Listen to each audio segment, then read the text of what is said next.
Hi, welcome back to my channel. I'm going to do my April favourites today, just a little bit late. I'll start off with skincare-y stuff, there's not much. First off is the Avene Acneal cream, I guess, and it just says for acne-prone skin, hypoallergenic, skin imperfections and residual marks. I apply this at night before a serum, just on the areas where I've got spots or where I can feel that one is coming.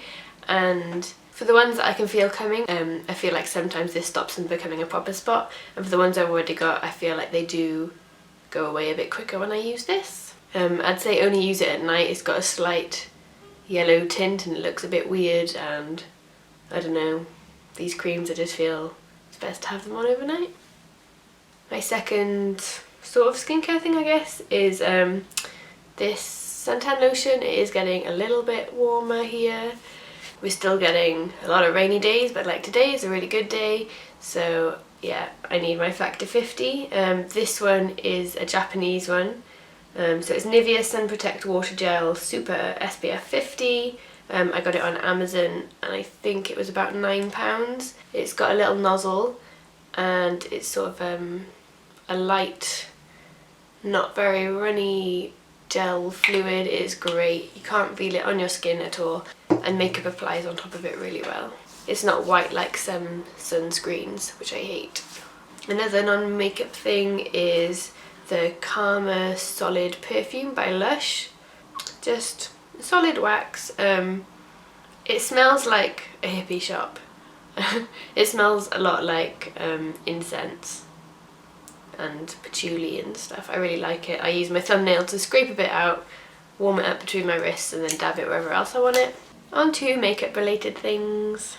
First off is the lashes I'm wearing on the bottom. They're the House of Glamdolls bottom lashes. I'd never worn bottom lashes before I wore these ones, and they're really easy to apply. I'm a bit washed out today, so you probably can't even see them.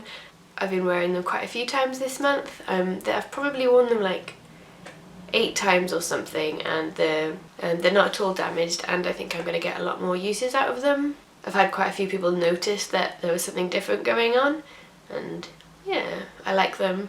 I wouldn't say there's something for every day, but for especially these brighter looks where I want my lashes to stand out, I'm really liking them. My favourite top lashes this month have been this custom pair. I started off with a fairly wispy lash from Absolute Lashes, and then this longer piece is from Illamasqua Lush Lashes, and then there's a second set of wispies on this inner half, and they're the ones I've been wearing the most. They're just a bit different, and apart from this one longer bit, the lash band is clear, so easy to use with anything. I've not been wearing winged liner much this month, so a clear lash band has been the way forward. Another massive favourite this month has been this. It's the Makeup Revolution Awesome Liquid Eye Primer, and it's a mixing medium, but it's a lot thinner than Duraline, so it's what I've been using for my speckled eye looks. I've been using a tool which I'll show you in a minute to create splatter all over my eye, and this is what I've been mixing things with because it makes things runny enough to do it. I've actually run out. I ran out yesterday, but there is more on its way. Oh, this is the little size that comes with the foiled shadows, but they sell a larger size too. The tool that I was talking about is a toothbrush. Dirty, it's kind of stained. I've been mixing cream eyeliners, liquid lipsticks, pencils even, with that mixing medium, and then splattering them on my eye with a toothbrush. I really like the effect. I like how you can't really control it, so it kind of ends up everywhere. For when I want to be more precise, I've been using a piece of artist sponge, which is what I use today for the neon liquid eyeliners that I have on everywhere. I first saw Risa Dexter use these. I got mine in Paper Chase. Next up is the Milani Shadow Eyes pencil. It's like a chubby pencil. This is in number 10 Almond Cream, and it's great for my waterline, but I can also use it as a base all over. Because it's slightly tacky, pigments stick to it better than they would to just eye primer. So if I want to use a pigment dry as opposed to wet, I'll use this to stick it down. Or NYX Jumbo Pencil in Milk, but that doesn't set, whereas this does set and it doesn't crease. Another favourite has been this. It's the NYX Colour Mascara in Perfect Pear. It's the only colour I have of these, but I'd really like some of the other ones. It is good for mascara on your bottom lashes. It's not very thickening, so I'd do it on top of a black mascara, and yeah, just on the bottom really, or the inner corner or the outer corner or something like that. But I've been liking this for smudges and splatter effects. It works really well for that because it dries. It's like a pastel chartreuse. It's not as bright as I thought it would be. I'm sure I've mentioned this on my channel before, but it's the latex-free duo. So it's an eyelash glue, but comes with a brush. And I find this one dries much quicker than the normal duo. It's a bit harder to clean off. I'd say the normal duo peels off easier, whereas this, I have to really scrub at it to get it off. But I've been sticking lots of stuff to my face recently. I recreated the Snapchat filter that has all of the little gems, and I used this for that and a few other looks this month, and I couldn't have done without it. But yeah, scrubbing it off afterwards is a bit of a pain. If you are fed up of trying to get the normal duo to work for you, try this one. It's really good. I think I got this off Amazon, but I think maybe Boots has started selling it. My last makeup favourites are a combination of highlighters from Phee's Makeup Tips. These are all her highlighters and eyeshadows. Well, not all of them, but all the ones I have. So I've been using this one, which is Glow, like the original colour, and then this one, Mariposa, which is a pink. I've been mixing those. It's a really high shine, but a slightly more flattering colour on me than just Glow alone. Just using the Real Techniques setting brush, I've dipped it in each one once. And that is how shiny it is. Just one pass in each one. I highly recommend you check out her shop. I'll leave the link down below. It's all eyeshadows and highlighters.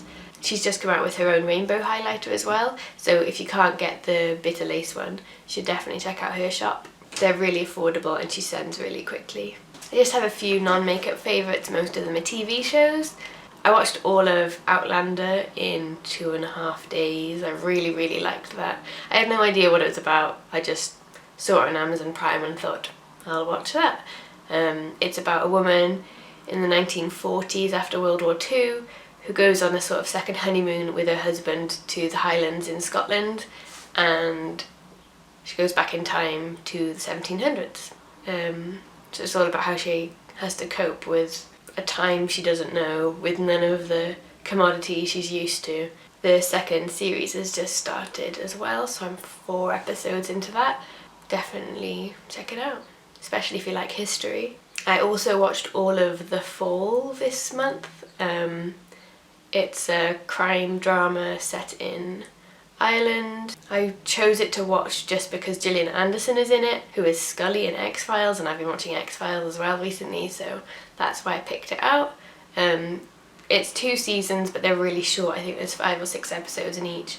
Not for you if you're squeamish and don't like violence against women portrayed in stuff, but yeah, that was gripping. I've also just started watching Penny Dreadful, and even though I'm only a couple of episodes into it, I think that's going to be a favourite. I'm really liking that. I was really intrigued when I saw the posters for it a few years ago when it first came out, but I didn't have access to the show then, and I do now. And yeah, it is good. I really like the Victorian period. I studied it like 3 times in school because I moved schools a lot when I was in primary, and every time I moved I missed studying the Tudors and Studors, and I got to do Victorians again, which is a shame because I also love the Tudors, and the mood of this programme is quite dark, so it's my cup of tea. And my last favourite this month is calligraphy. I bought a few bits and pieces to start trying it a few months ago, and I was getting frustrated with myself because I don't like not being good at things. I was teaching myself and I was jumping between different fonts all the time, and yeah, I was just frustrated at how slowly I was picking it up, so I stopped for a little bit, and then 2 or 3 weeks ago I decided to try again, but trying some of the styles I'd seen recently on Instagram, which are classed under modern calligraphy, I guess, and I've had a lot more success with those styles. I'm not good yet by any means. I still need to practice loads more. I've been making little quote things like this for my friends, because you have to do so much practicing, you end up with all this stuff. So you gotta do something with it. So yeah, I've been doing quotes I think my friends would like, and I've been making the patterned paper as well. So I'm spending most of my evenings doing calligraphy at the moment, which is why I'm getting through so many TV shows, because I have them on in the background while I'm doing it. I'd love to know if you've started any new hobbies recently, and if you've gotten this far in the video, let me know one makeup favourite down below. I'll see you next time. Bye!